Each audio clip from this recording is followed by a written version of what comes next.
Bashkia nuk mund të justifikohet që këtu ka investime, edhe në vetëm mbyllim syt, sepse investimet nga Fondi Shqiptar i Zhvillimit janë katastrofike. Cilësia e tyre, të gjithë qytetarët që na dëgjojnë, edhe ju vetë që kaloni nëpër rrugë, janë skandaloze. Sepse këtu nuk ka kontroll, pavarësisht se ata kanë supervizionin e tyre, bashkia do të vendosë supervizionin sepse bashkia do të marrë këtë punë në dorëzim. Nuk është kontrolluar procesi punës gjatë kryes investimeve dhe kaloni nëpër rrugët e Sarandës aty ku janë bërë këto mozaik, shtrimi me mozaik, vetëm mozaik nuk janë ato. Më mirë ishin bërë me asfalt dhe me trotuare dhe do ishin të kënaqur njerëzit, sesa kjo cilësi kaq çfarë të them, nuk e di ka marrë se ka marrë ndërgjegjësim bashkia këtë punë, po e njëjta që ka ndodhur edhe me infrastrukturën e brendshme në Ksamil me rrugët. Janë bërë rrugë nga Fondi i Zhvillimit pa azhornim topografik.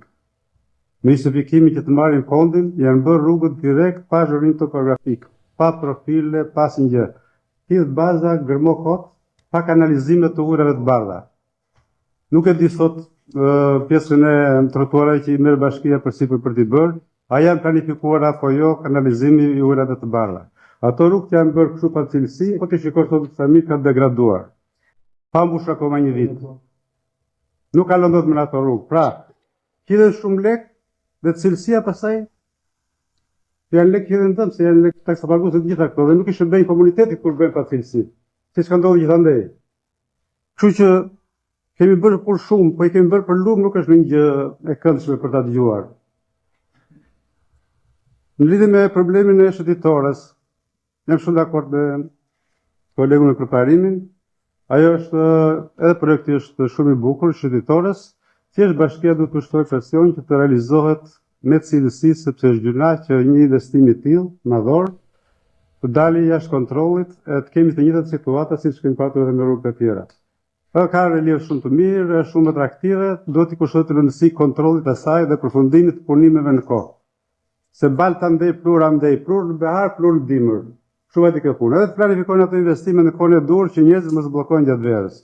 I kontrollon njëri qësinë atje, apo e qësi miserabël në mënë. Qësi ka supervizorë dhe ata që vazhdojnë. Kanë gjatë gjithë periudës se mbushën deti me dhera, edhe bën ato vëndin, ato plazh ajtë bukur, ajtë kristalte kanë mbush me dhera. E bëjnë atë një pishin, kanë gjetë një pishin, kanë bërë një rëmbullak nga rjetë. Nuk e di se çfarë është ajo, pse ka bërë atë projekt, kanë bërë një dalje në det aty. Po shkatastrofë, kanë bërë atë bukuria aty që ishte me pisha, ishte me kështu. Edhe nuk kanë edhe një, shëtitoria ka qenë shumë e mirë, nuk kanë zgjeruar 1 milimetër, 1 milimetër të ekzistuesës. Jo, kanë hequr muri. Çka kanë hequr muri përballë vetëm, asnjë gjë s'kan bërë. Kanë hequr vetëm muri përballë. Dhe kanë shpatruar totalisht, nuk e kanë bërë me qëllim për të prishur ato shëtitorë nuk e gjen asnjë vend të Europës. Me atë gjatësi, me atë bukuri, në asnjë vend të Europës nuk e gjen. Se kanë dalë, kanë lëvizur. Dhe ata po e shkatrojnë. Kanë prerë gjithçka për mua. Duhet ngrihet një grup shqiptarësh të vënë në vend ta bëjnë problem. Dhe të vënë para përgjegjësisë ata. Ato lek vend të, mbase nuk e di, ja abuzojnë çfarë bëjnë, është katastrofë. Le të ngrihet kryetari i Këshillit, me kryetarin e Grupit të PS-s, nga i djata të vënë një grup dhe ta shikojmë në vend. Është katastrofë. Është sabotim i turizmit në Ksamil dhe në Sarandë.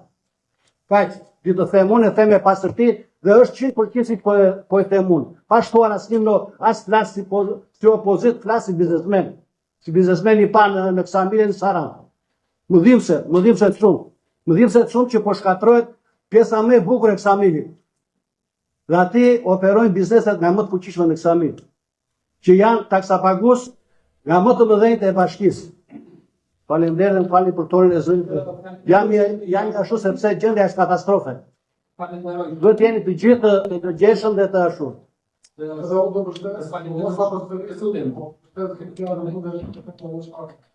Po.